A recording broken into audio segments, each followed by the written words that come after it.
Hello, Abraham. It's nice to feel you again. On the land cruise in Cancun, I think that the biggest thing I took away from our interaction was the feeling of sitting here and really truly feeling this sense of well-being in an amplified state. There's a lot more that happens in a room like this than words and hearing them. Most of what is happening vibrationally. So as we focus together and chew over subjects, resistance lessens and vibration rises, and you click in with more of who you are, and that's that feeling that you're describing. Some people call it oneness or wholeness. We call it clarity, connectivity, alignment. What do you want to talk about? So when I was in the hot seat in Cancun, you basically told me to get out of my head and to pick something. Those are the two things that I really remember, and I haven't gotten the recording yet, so I haven't heard the rest, but it's the feeling in those two things. And so I spent some time thinking about it.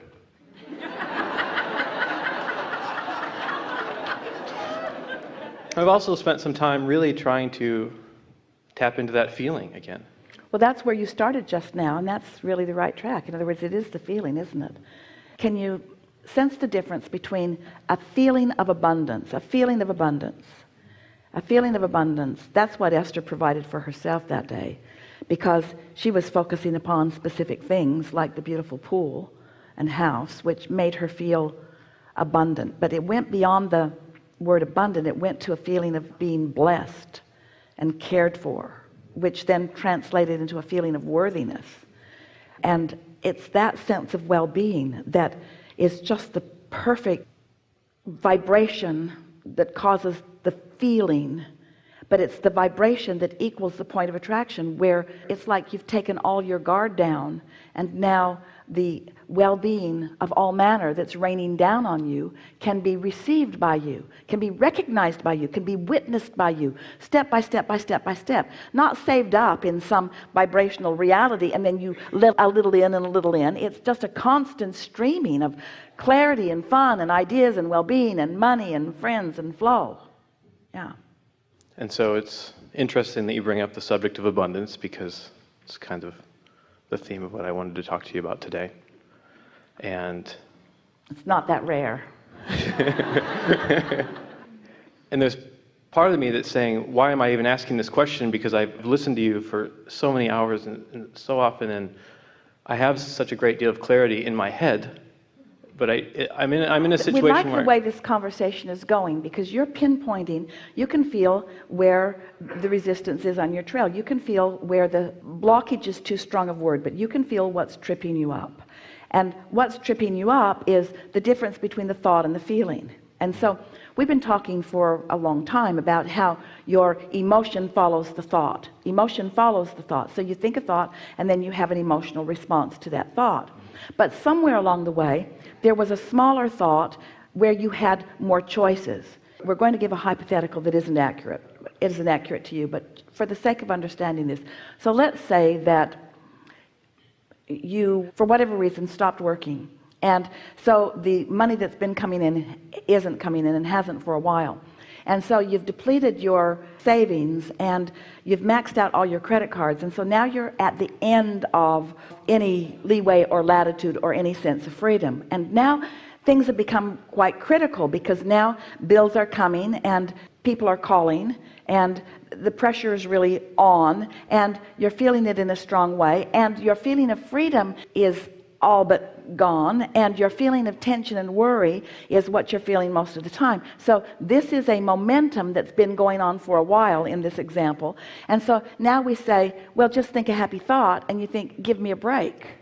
There's no possible way that I can think a happy thought under these conditions. The momentum is such that the universe is not dishing up to me anything other than worrisome thoughts. So if I'm going to think about this, and I probably am, then they're going to be worrisome thoughts, to which I'm going to have an emotional response. That's why we call them worrisome thoughts. It's thoughts of worry, maybe even panic. Maybe I'm not even sleeping at night.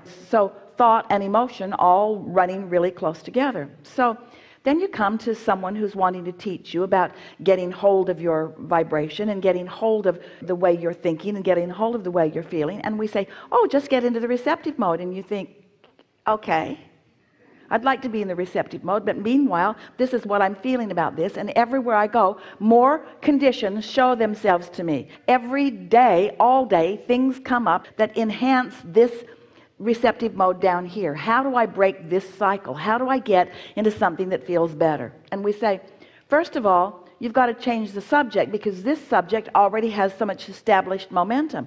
And even though you went to bed and your momentum stopped, when you woke up, the bills are still there, and somebody else may still be worrying with you, and the conditions are all around you. And so it would be freakishly odd for someone to say to you, just don't think about it. And in some ways you might say, that's how I got myself into this mess to begin with. I wasn't tending to what I needed to tend to, and so now I've got to face the music. How do I get myself out of this? How do I get out ahead of it feeling wise? And we say, all right, you have to start at the beginning of this. First, you have to acknowledge that you are a vibrational being. Do you? In other words, we're going really general, and that the universe is responding to your vibration. So you might say yes, and then you might say yes, but the universe is responding to my vibration, and I'm really worried about this, and so the universe is giving me more. How do I break that cycle? So we say, we've got to change the subject. And then you argue for your limitations more by saying, I can't change the subject because money is tied to almost everything. It's tied to what I eat, and it's tied to where I live, and it's tied to who I hang out with, really. It's tied to so many things. How do I not think about that? And we say, by thinking about something else. And you say, yes, but law of attraction is only dishing those things up. And we say, all right, you got to pay attention to what the universe is yielding to you through your path of least resistance. And this is what we really want you to hear. Remember, your inner being knows where you are financially, and your inner being knows where you are in terms of your vortex abundance, and your inner being knows how to bring you from one to the other. So your inner being knows what things are worrying you the most. Your inner being knows what your path of least resistance is, and you're not this good, any of you, at focusing doggedly on only one thing. Your greatest gift is that you are fickle. Your greatest gift is that there are so many things that you could think about, and so many things that are asking for your attention. So it is for sure that today something is going to catch your attention that is off that subject. And your inner being is aware not only of what those subjects are, but of the timing of those subjects. So it's like your inner being is saying, it is not literally like this, but it is accurate for us to tell you this story in this way. It would be like your inner being and other inner beings, cooperative components, having a conversation about you. And the conversation would go something like this. He's looking for abundance, and there's so much lined up for him, but he can't find it because he's all twirled up in that and that and that. So let's watch for an opportunity when he least suspects it. His cork is accidentally going to bob for a minute, because he doesn't have the ability to stay focused on anything all day. So be aware that his cork is going to bob, and when it does, fill that gap with thoughts that match that. Now, if you have done only one small thing, which is to say, I'm going to watch for opportunities to feel good, and when you accidentally aren't doing that thing you do that's holding your cork under the water, and you are bobbing up here on the surface, you are going to feel the difference for just a moment if you have the acuity to run with that just a little bit. But most important, you don't have to run very far with it. Just notice that breath of fresh air, and maybe even an idea, because your inner being and all inner beings are really pouring the juice on. In other words, you're in a moment of less or no resistance, and so ideas are being presented to you, and you just might receive one of them. Even if you don't receive the idea, you're going to feel an amplified feeling of freedom, of feeling better, and your vibration is going to have changed a little bit, which means your point of attraction has shifted, which means the worrisome thoughts have to be less because your vibration has shifted, you see. So eventually you can stay off the subject. There is so much abundance that you don't have to pay for.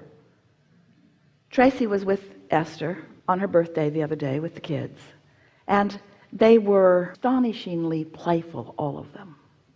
It was a day that had been set aside to play, and everyone was feeling playful. And Tracy said many, many times, "This is my favorite birthday ever. This is my favorite birthday ever. This is my favorite birthday ever. This is my favorite birthday ever." And Esther was thinking, this is her favorite birthday ever. This is her favorite birthday ever. And then Tracy said, "Ooh, maybe we'll see a rainbow." They didn't. But at the end of the day, so many people posted rainbows over her house on her Facebook page. Tracy was not where the rainbow was, but her house was. And it was a double rainbow. Stayed over her house all afternoon. Rainbow, rainbow, rainbow, rainbow, rainbow, rainbow, rainbow. That is abundance. You can't buy that kind of abundance. You can't pay for that stuff. You pay for it with your, "This is my happiest day ever. This is my happiest day ever." You pay for it with your appreciation. You see what we're getting at? Abundance comes to you through your vibrational payments, and your vibrational payments just mean your attention to things that feel good.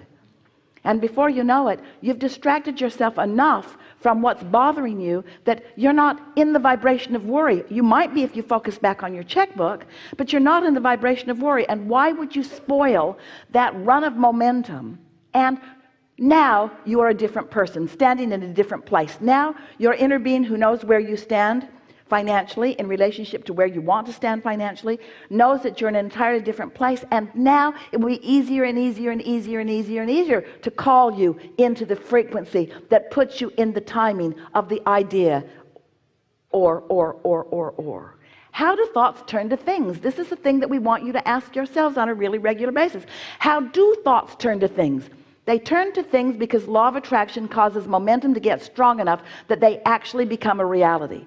So you have a choice about what thoughts you're allowing to turn to things, because you have a choice about what thoughts you think. But then you say, "No, I don't have a choice about what thoughts I think about this." And then we say, "Well, then think about something else." And as you take your airtime away from that and put it on something else, the balance will shift until, before you know it, and we're not kidding, whatever the subject of your desire is, it can vibrate in the place. You can be in the receptive mode about anything that you want.